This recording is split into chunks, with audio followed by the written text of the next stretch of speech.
Hello and welcome back friends.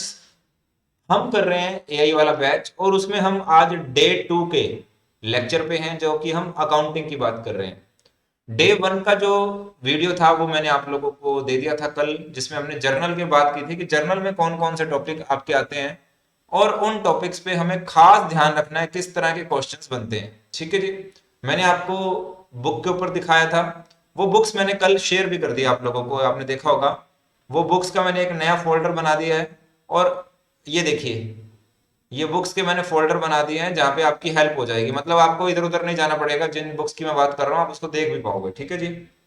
उसके अलावा मैंने टॉपिक वाइज कंटेंट भी और आज ऐड कर दिया है ताकि आपको प्रॉब्लम ना हो।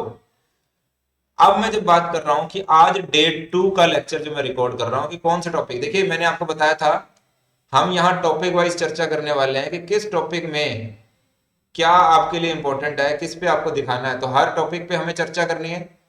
ये जो कोर्स है एआई फॉर कोऑपरेटिव बैंक, इस पे हम टॉपिक हम पढ़ा नहीं रहे हैं, पढ़ाने वाला तो कंटेंट आपके पास होगा या आप अलग से पढ़ेंगे। यहां मैं आपको बताऊंगा किस टॉपिक में आपको क्या करके जाना है, पेपर में कैसे पूछा जाता है। मैंने आपको पिछले लगभग 25 सालों के प्रश्न तो मैंने दे ही रखे थे, अब 35 पेपर भी दिए हुए हैं। आपने देखा होगा ये सारे पेपर जो मैंने आप लोगों को दिए हैं, ये इन पेपर्स के बेसिस पे मैं आपको इंपॉर्टेंट क्वेश्चंस करवा रहा हूँ। कल मैंने जर्नल के 106 क्वेश्चन दिए थे, आज मैंने लेजर के लगभग 33 क्वेश्चन दिए हैं। ठीक है।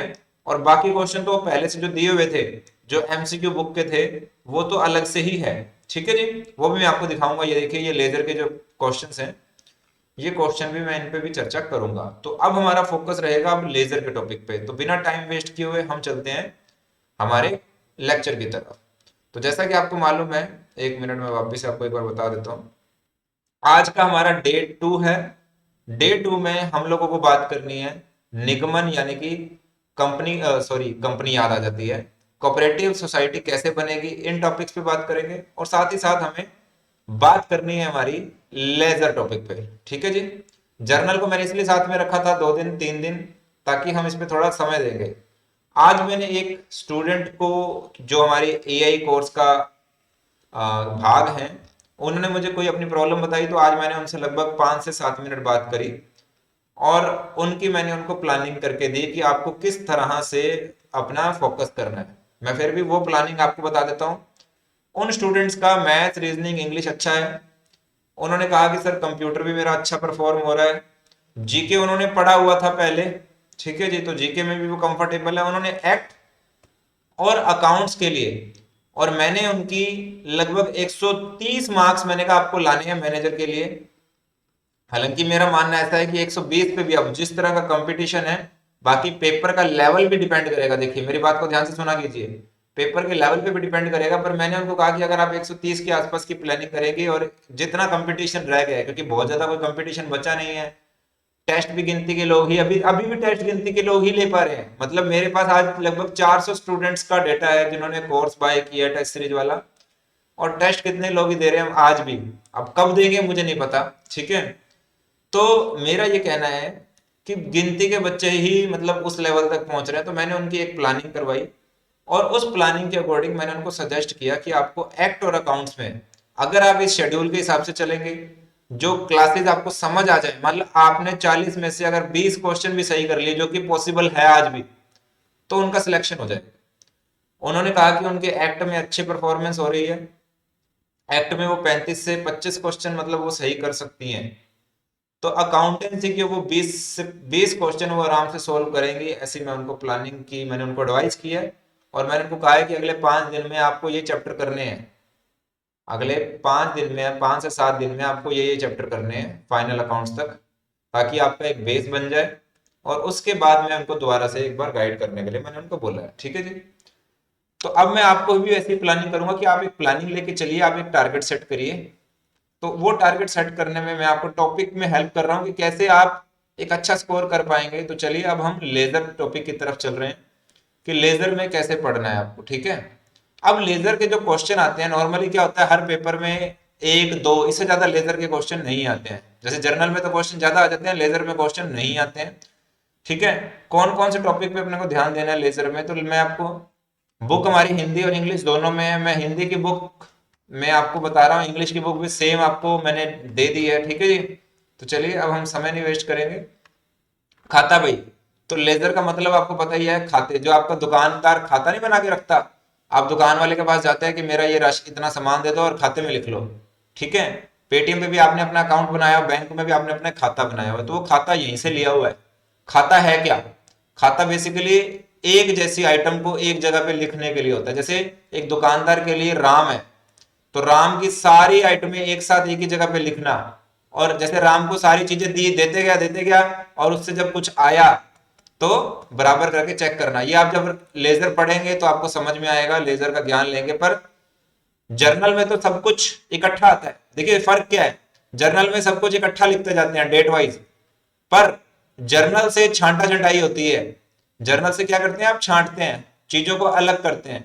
वो चीजों को अलग कहां करते हैं आप, लेजर में करते हैं। समझ आ गया? चलो, तो अब इस लेजर को क्या बोलते हैं, प्रिंसिपल बुक भी बोलते हैं। क्या बोलते हैं, प्रिंसिपल बुक, ठीक है। कल जर्नल में, जर्नल को क्या बोलते हैं तो आपको पता होना चाहिए। मैंने कल आपको बोला था कि जर्नल का ध्यान रखना कौन सी बुक है। अब लेजर को क्या बोलते हैं ये भी ध्यान देना है। लेन देनों का संक्षिप्त एवं वर्गीकृत लेखा, ध्यान देंगे। जर्नल से लेजर बनता है, लेजर से कहां जाते हैं आप, ट्रायल बैलेंस में। यहां पर सारी ट्रांजैक्शन इकट्ठी होती हैं, यहाँ छांट के उनको अलग अलग कर लिया जाता है, और यहाँ पे एक लास्ट बैलेंस निकाल लिया जाता है कि राम का बैलेंस 31 मार्च को 25,000 था। मतलब जितनी भी ट्रांजैक्शन थी इकट्ठी हो जाती है, उसके बाद एक बैलेंस निकल जाता है। वो बैलेंस कहाँ चला जाता है, ट्रायल बैलेंस में। लेजर के जो बैलेंसेस होते हैं वो कहाँ चले जाते हैं, ट्रायल बैलेंस में। इतनी कहानी बेसिक मैंने समझा दी, बाकी आपको पढ़ना पड़ेगा, ठीक है। लेक्चर्स लगाने पड़ेंगे, बुक्स पढ़नी पड़ेगी। तो ये टॉपिक में आपको ध्यान देना है कि भैया वो संक्षिप्त कहाँ निकलता है, लेजर में निकलता है, और जाता कहाँ है, ट्रायल में चला जाता है, ठीक है। अच्छा, तो ये चीजें आपको पढ़नी है क्वेश्चन में। अच्छा जी, इसके अलावा क्वेश्चन में और क्या क्या आता है, खतौनी किसको कहते हैं, खतौनी को पढ़ लेना भैया, मैं फटाफट चलता हूँ। अच्छा, ये टू और बाय को ध्यान देना। ये मैं जो जो चीजें बोलता हूँ ना उसको स्पेशल ध्यान देना। ये टू और बाय की कहानी को आप समझ लेना, ठीक है, आपके लिए अच्छी रहेगी ये वाली बात, ठीक है, कि टू कहाँ आता है, बाय कहाँ आता है। अब ये जो कैश बुक है, ये जो कैश और बैंक वाली जो कहानी है, इसको थोड़ा ध्यान देना कि ये कितने टाइप का होता है। फर्स्ट है ना, एक column, double column, triple column. इनकी कहानी को आप जरूर समझिएगा। डिस्काउंट की कहानी को समझिएगा, ये वाला थोड़ा सा। इसमें क्या समझना है आपको, डिस्काउंट की कहानी समझनी है, कितनी टाइप्स है, और साथ में आपको बैंक के साथ एक रिश्ता समझना है, ठीक है। पर मैं आपको एक बात बताता हूँ, सिंगल कॉलम में तो कोई दिक्कत ही नहीं है, कैश। डबल कॉलम में क्या हो जाता है, कैश के साथ बैंक आ जाता है, और ट्रिपल कॉलम में साथ में डिस्काउंट भी आ जाता है, ठीक है।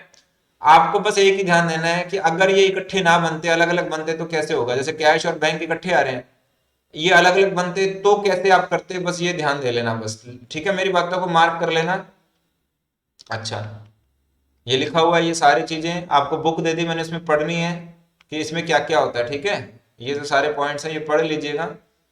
क्वेश्चन यहां से नहीं बनता है, ठीक है, मैं बता देता हूं आपको। क्वेश्चन तो ये पूछता है कि डिस्काउंट अगर डिस्काउंट है और उसका क्रेडिट बैलेंस है तो उसका क्या मतलब है, बैंक के डेबिट बैलेंस का क्या मतलब है। ये क्वेश्चन लिख लेना आप, ठीक है, मेरी वर्डिंग्स को। तो इसका फर्क पड़ता है, ये क्वेश्चन इस तरह से आते हैं। ये जो पेटी कैश बुक होती है, इसका क्या मतलब होता है, ये आप थोड़े मेन पॉइंट आप पढ़ लेना, ठीक है। ये जो टेबल है, ये अब क्वेश्चन यहाँ पे पूछा गया था, देखिए कई एग्जाम्स में पूछा जाता है ये एमसीक्यू में। ये कहाँ गए, एक मिनट।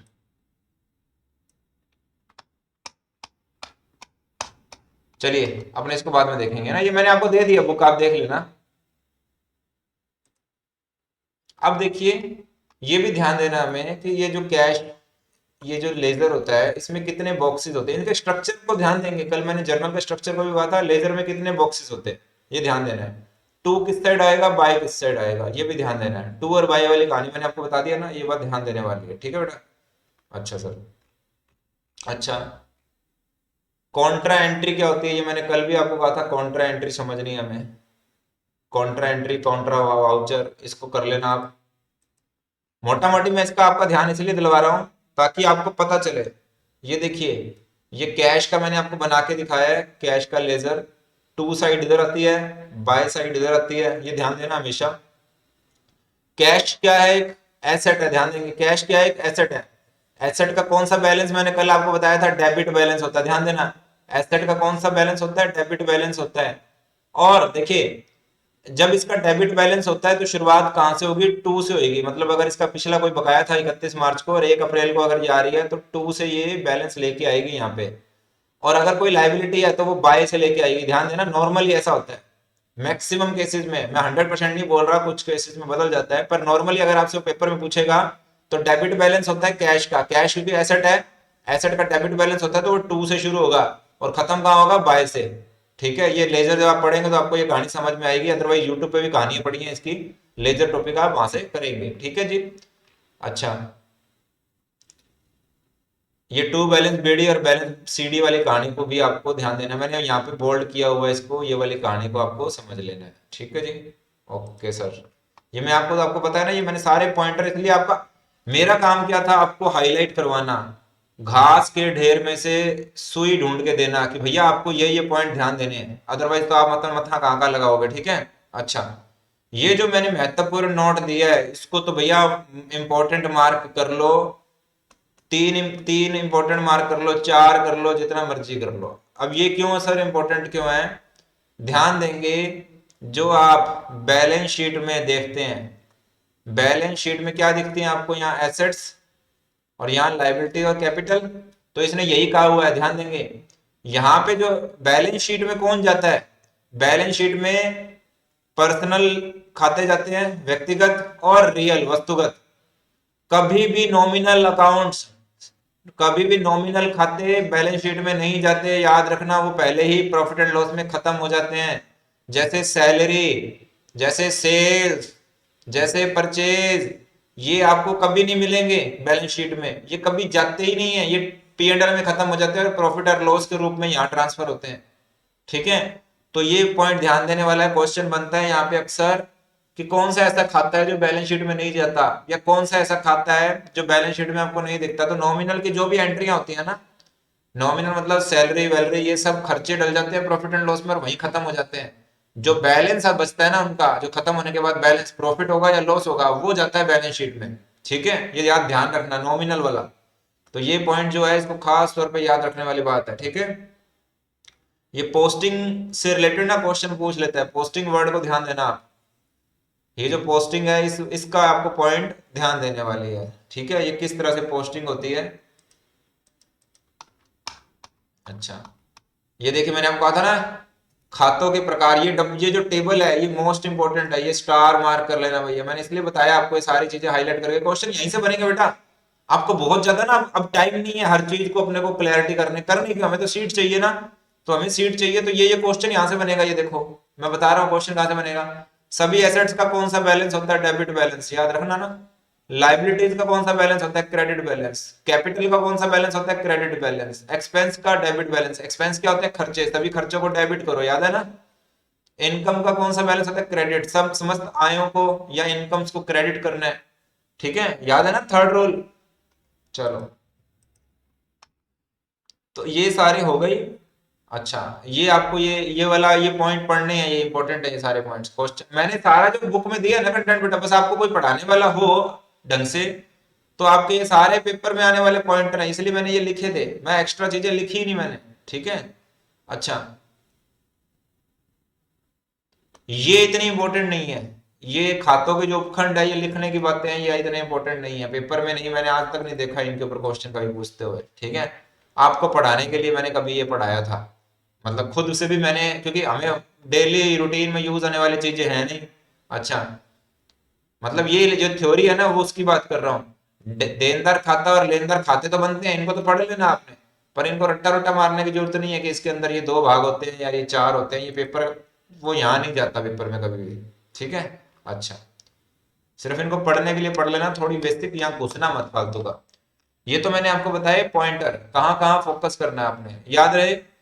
लेजर के स्ट्रक्चर पे कैश खाता, उस पे ध्यान देना है, कैश खाते में। अच्छा, उसके बाद कैश खाते के साथ बैंक और डिस्काउंट, इसका क्या होता है, इनके कौन से बैलेंसेस होते हैं। मैंने आपको एक टिप दी थी कि आपको ये ध्यान देना है कि अगर ये तीनों इकट्ठे हैं, जैसे कैश में ही बैंक साथ में बनाया आपने, ठीक है, कैश में ही आपने साथ में बैंक बना रहे हो, अगर ये इकट्ठे ना होते अलग अलग होते तो क्या होता, बस उतना ही सोचना है।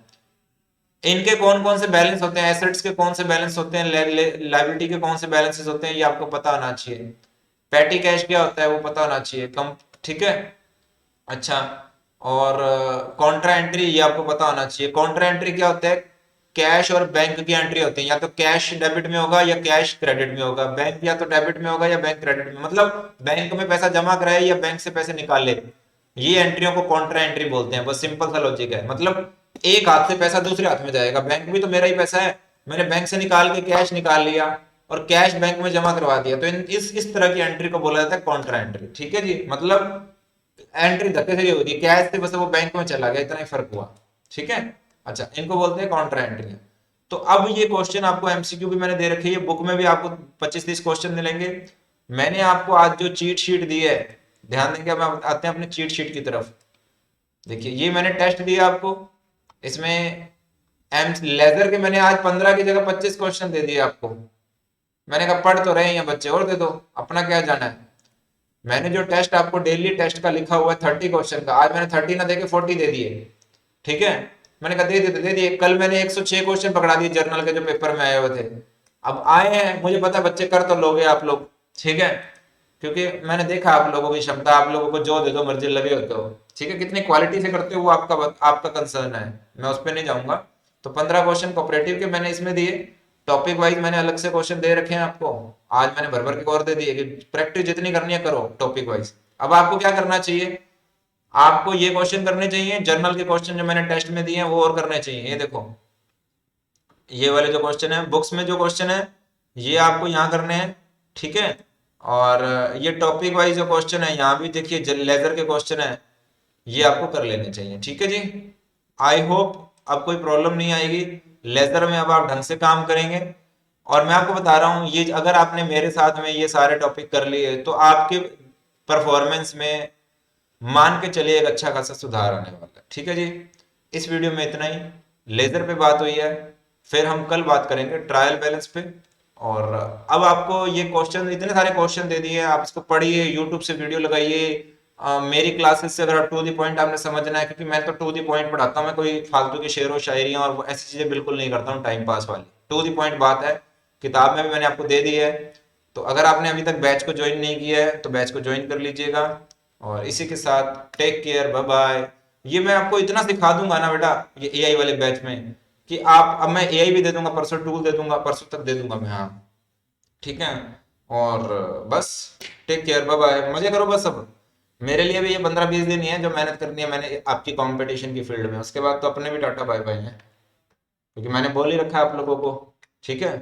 तो इसलिए मैं भी इतनी मेहनत कर रहा हूँ। अभी भी 10 बज गए हैं, ये वीडियो जब मैं रिकॉर्ड कर रहा हूँ।